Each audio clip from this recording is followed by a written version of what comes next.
This podcast is brought to you by Progressive Insurance. You chose to hit play on this podcast today. Smart choice. Make another smart choice with Auto Quote Explorer to compare rates from multiple car insurance companies all at once. Try it at progressive.com. Progressive Casualty Insurance Company and Affiliates. Not available in all states and situations. Prices vary based on how you buy. For over 50 years, Burlington's legacy has been great deals on coats for all weather conditions. So before you're caught unprepared for the winter weather, head to Burlington for name brands, quality items, and surprising fits for every family member. Stock up on coats, sweaters, and accessories before the cold hits, so you can finally stop avoiding the elements and start living comfortably. Warm up at your nearest Burlington location less than 1 mile away. Burlington. Deals, brands, wow.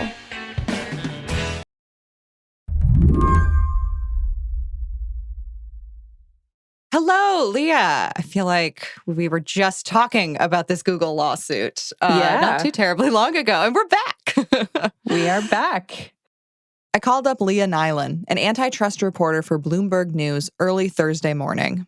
How late were you up last night? Probably like 1 o'clock in the morning. When it's like crunch time for nerds, you just got to do it, so... I last spoke to Leah in August when a federal judge determined that Google was a monopoly. Since then, the Department of Justice has been crafting a list of recommendations for what should happen to break Google's stronghold on the search engine industry. And then, at around midnight, the DOJ released its recommendations. There's a few things in the DOJ's wish list, but the big one is for the judge overseeing the case, Judge Amit Mehta, to make Google sell its web browser, Chrome. How bad is this for Google? I mean, the federal judge is going to have a final say in all of this, but if Judge Mehta accepts these recommendations, is this the worst case scenario for Google?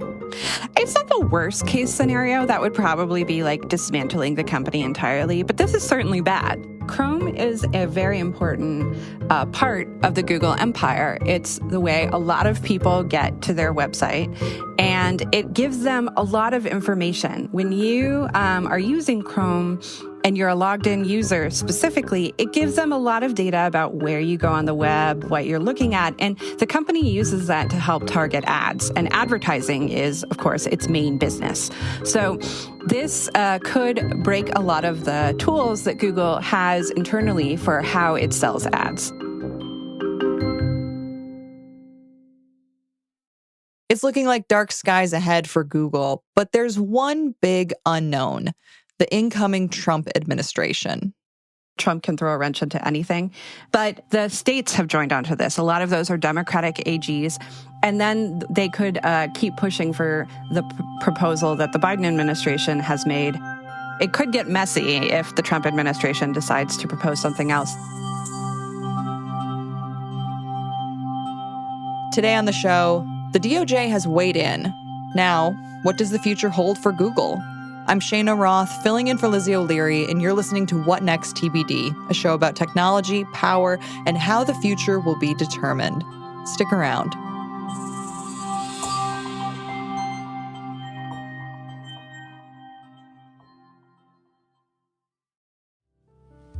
This episode is brought to you by Public.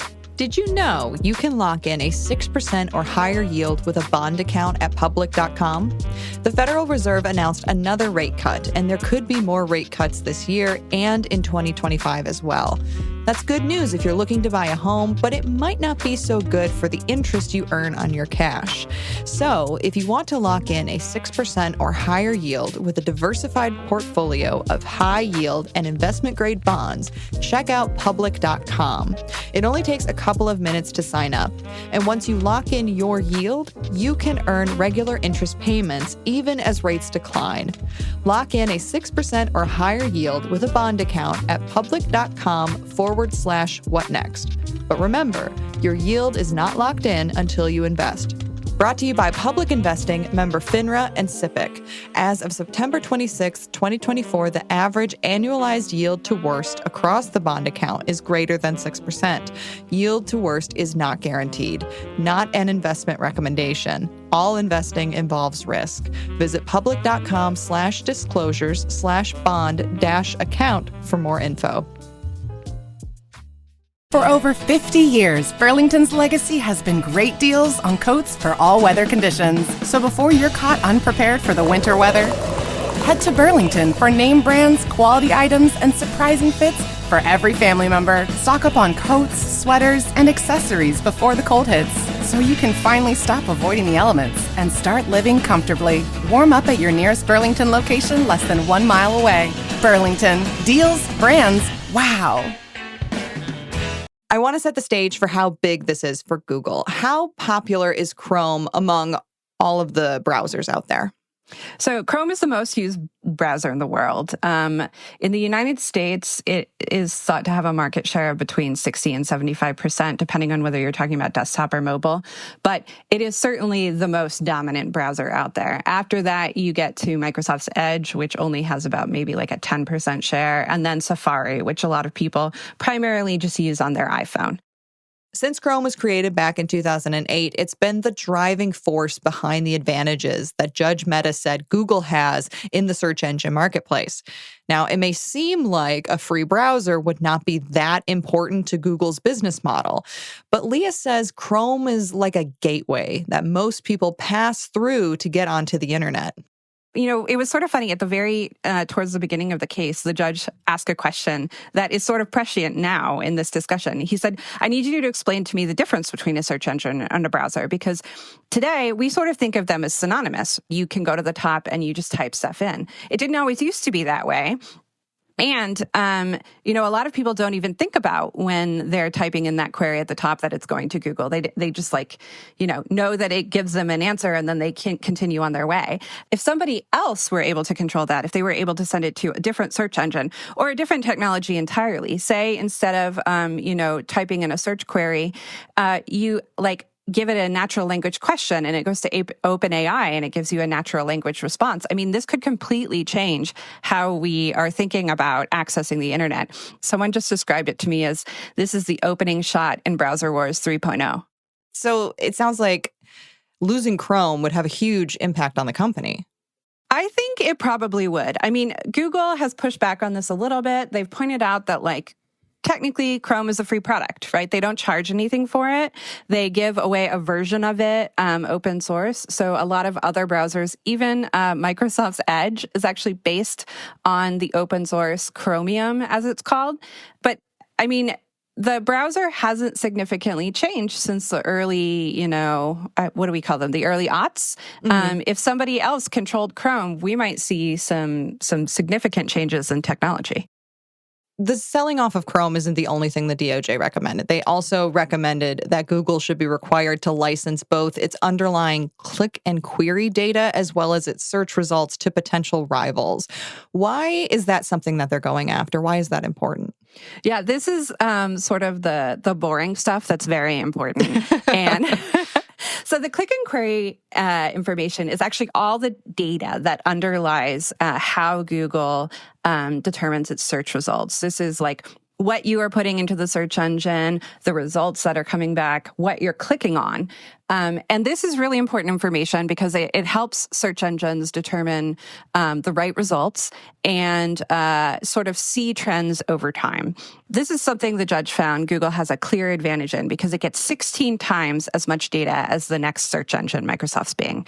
So making Google share that is going to, rapidly improve other search engines. Same with this idea of syndicating search results. So what that means is Google will be selling access to its search results, not necessarily all of the underlying data, but also just sort of what people are searching, what the results that it would put forth are. And that would allow not just other search engines, but also people who are interested in AI, a lot of data that they can use to build other products.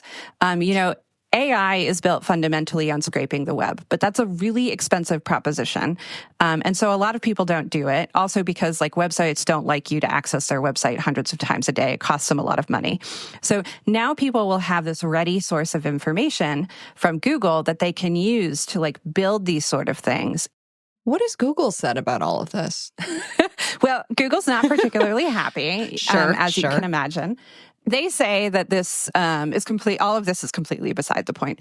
The case was fundamentally about Google's contracts to web browsers and smartphone manufacturers to make its search engine the default. And they say that the remedy should focus on those contracts. So, okay, the judge had a problem with them paying to be the exclusive. They can no longer require that it be exclusive. They could be like, okay, Apple, we are going to allow you to use other search engines. We'll just pay you for the traffic that you send us. And they think that that is probably a better result for what the judge found was problematic. They are going to get a chance next month to file a full brief on what they think the proposed remedy should be and any responses to the Justice Department. I will just say the Justice Department thinks that sort of having that tiny remedy is not going to be good enough because Google, the judge found, has been a monopoly for a long time. And you can't just make minor changes, tell, a dominant company to sort of go forth and sin no more. You have to fix, what was wrong. They often say, if it's fruit from the poison tree, you can't just get rid of the apple. So you got to sort of uproot the tree. When we come back, will Donald Trump save Google?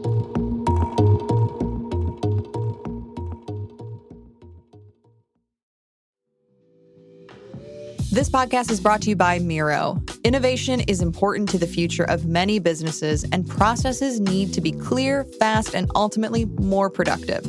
Take a big step to solving those problems with the Innovation Workspace from Miro. The Innovation Workspace comes loaded with AI-enabled tools to help teams get from idea to output faster.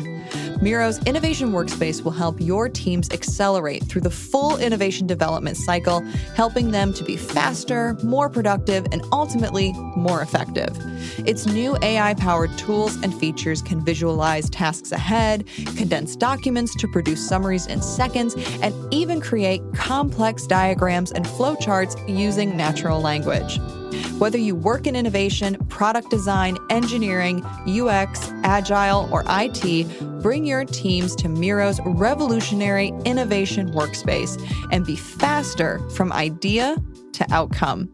Go to Miro.com to find out how. That's MIRO.com. This episode is brought to you by Grammarly. Your team spends over half their time writing, and we all know how that happens.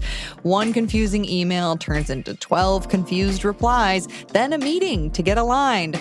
Grammarly is a trusted AI writing partner that saves your company from miscommunication and all the wasted time and money that goes with it. When every word your team writes is clear, concise, and on brand, everything gets better.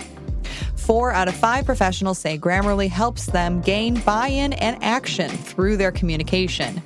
Teams that communicate better with Grammarly report 25% faster time to resolution for support tickets and 52% less time spent writing sales emails, saving 19 days per year per employee. Grammarly works where you work, from docs to messages to emails.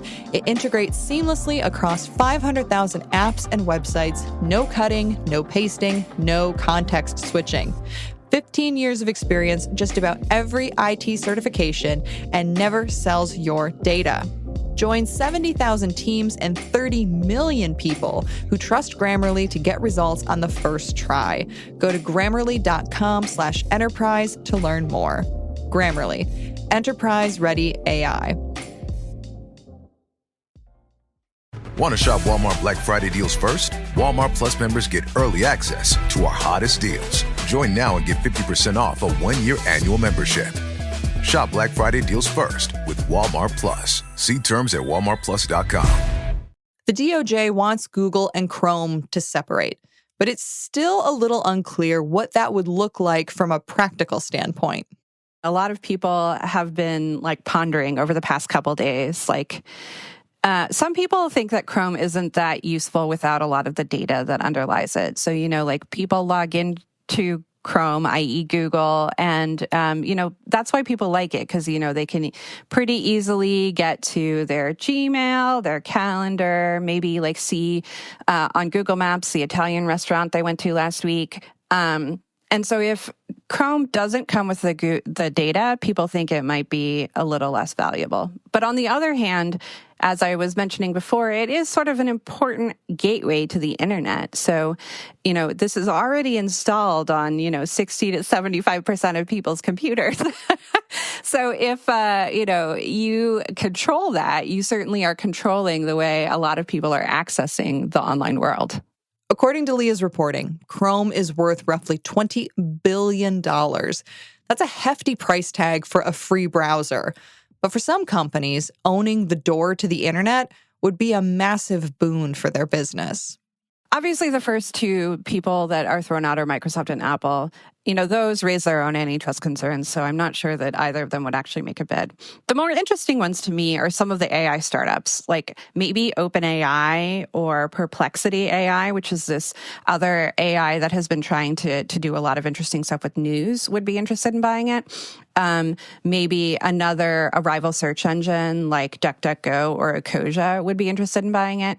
Perhaps even an investment firm or a private individual would be interested in buying it just to sort of experiment with the technology. I mean, $20 billion is only half of what Elon Musk got Twitter for. The DOJ has also accused Google of holding a monopoly on the advertising software that sticks ads on web pages.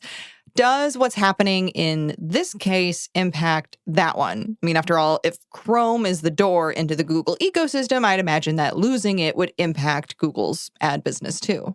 That's definitely true. So that is a separate case that involves what we call the ad tech ecosystem. It's all the plumbing that sort of makes ads appear on the internet.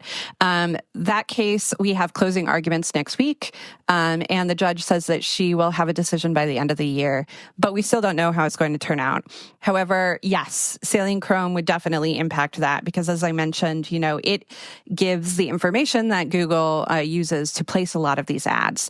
The interesting thing is if Judge Mehta in this case doesn't go for a Chrome sale, and there are a lot of people who think he might not, the Justice Department might have a chance to try again with this other judge, Judge Brinkema in Virginia, because Chrome is also pretty important in that case. And so if Mehta doesn't go for it, maybe Brinkema will. The DOJ also recommended placing limits on Google with regards to AI. Google has integrated its chatbot Gemini into search, and they've made sizable investments into the startup Anthropic. If the limits are approved, what does that mean for the company's AI ambitions? Yeah, they will probably definitely have to scale them back. In the remedy that came out last night, the Justice Department said that they want to bar Google from investing in or buying outright any startups that have to do with text-based AI. And so that would certainly apply to their Anthropic deal, which is not good news for Anthropic or anybody else who is hoping to be bought by Google. They also proposed a couple other changes to how Google has been doing AI. So for a long time, the way that Google scraped the web was it just had one crawler and it would go through the web and it would look at all your content for search results. And it would also sort of take that content and put it into the sort of fundamental underlying models that it uses for AI. Eventually, a little bit ago, Google separated those so that you can say, okay, I want to appear in search results, but don't use my content for AI. But they haven't allowed companies to opt out of some features in search that they really hate, which is at the AI overviews that now sometimes appear at the top of the page. So if you've Googled for something and then all of a sudden you see this big box that shows up and it summarizes what has appeared on a website, website publishers actually really hate that because so often people are looking at that and not clicking through to their website. And so if they don't click through, the website doesn't get the money. And so they have really wanted to opt out of these AI overviews, but you can't because Google considers that a part of search. So the Justice Department said that they should give website publishers more tools to be able to opt out of AI if they want to. in the Justice Department's view, is sort of Google taking people's content for free. The last part of all this that I wanted to touch on is that the DOJ also seemed to want to call for a divestiture of the Android smartphone operating system, but they ultimately stopped short. Why didn't they go that bridge far? Yeah. So they say in the filing that they were initially interested in it, but they expected Google and a lot of other companies to oppose it. So they're not going to go for that right now. Android is, powers more than half of the phones in the world. It is technically a open source software system that, companies like Samsung and HTC use on their smartphones. And those are some of the companies that the Justice Department was pretty sure were going to oppose having to sell this off. So they sort of said, we want to keep this as an option if down the road some of our other proposals for how to restore competition are not working. So if it turns out that all of these ideas we have about, data sharing and the Chrome divestiture aren't working, we want to reserve this option to seek an Android divestiture. The Google Play Store is the app on the Android system that allows you to access apps. Epic Games, which makes Fortnite, had sued Google over that, saying that Google essentially uses the Play Store to monopolize Android. And a jury found that that was true. A judge recently ordered that Google has to open up the Play Store, that it can no longer charge developers as much money as it does for access to Android, and that it has to allow sort of alternative app stores for the next couple of years. Google is appealing that finding, but, if the Justice Department were to seek a divestiture of Android right now, that would sort of throw a wrench in this other case and this other proposal that's going on. And so I think that was partially why they decided to sort of hold off on seeking a divestiture of Android for right now. Okay, so the DOJ submitted this proposal. What happens next? Yes. So next, immediately, we get Google's response. And then the Trump administration comes in. And in March, they will get an opportunity to tell the judge if they think that there are any changes to this proposal that they want to make. So in March, we'll see sort of if the Trump Justice Department wants to take the same approach or if they might want something either bigger or smaller.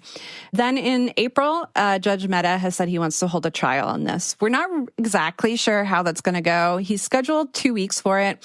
There will be witness testimony talking about some of these proposals, expert testimony, like computer scientists talking about how this would work. And then the judge has said that he will have a final decision by no later than August of 2025. But the elephant in the room is still the incoming Trump administration. While the first Trump administration brought this case against Google in the first place, Trump himself has recently shown some skepticism around the idea that the company should be broken up. And at this point, it's anybody's guess. He is not a fan of Google. He has, criticized them in particular for censoring conservative voices. There is no actual evidence that they censor conservative voices, but conservatives believe they do. We did ask him, there was an interview in which Bloomberg did with Donald Trump during the campaign, and we did ask him the question about what he might do with Google. He sort of demurred. He said he's not sure if a breakup is the right option, but he does think we need to do something. So I think that is a pretty good indication that, his administration would probably want to continue either with the proposal that the Biden folks have outlined or maybe something stronger. In general, the Biden administration has gone pretty hard on antitrust, but with this incoming administration, do you think we could see a shift in antitrust enforcement? I think we will probably see a shift, but I suspect it's not going to be as much as some Republicans think. Wall Street was particularly happy with the Trump election because they saw it as a return to deal making. Traditionally, Republicans are a little bit easier on deals than people like Lena Khan and Jonathan Cantor were. But I think they're forgetting that the Trump administration was actually a lot harder on antitrust than previous Republican administrations. This was not as business friendly as some previous ones. They were the administration that challenged AT&T's attempt to buy Time Warner. It was unsuccessful, but it was a very a bold case, and they brought a bunch of others. So the Trump folks are actually much more into antitrust and enforcing the antitrust laws pretty vigorously than previous Republicans. Leah Nylen, thanks for coming on the show. Thanks so much for having me. Leah Nylen is a reporter at Bloomberg News covering antitrust. And that's it for our show today. What Next TBD is produced by Evan Campbell and Patrick Fort. Our show is edited by Paige Osborne. Alicia Montgomery is vice president of audio for Slate. And TBD is part of the larger What Next family. And if you like what you heard, the best way to support us is by joining Slate Plus. You get all your Slate podcasts ad-free, as well as exclusive bonus content like What Next is The Surge, which unpacks the craziest political news surrounding the election. We'll be back on Sunday with another episode. I'm Shayna Roth, filling in for Lizzie O'Leary. Thanks for listening.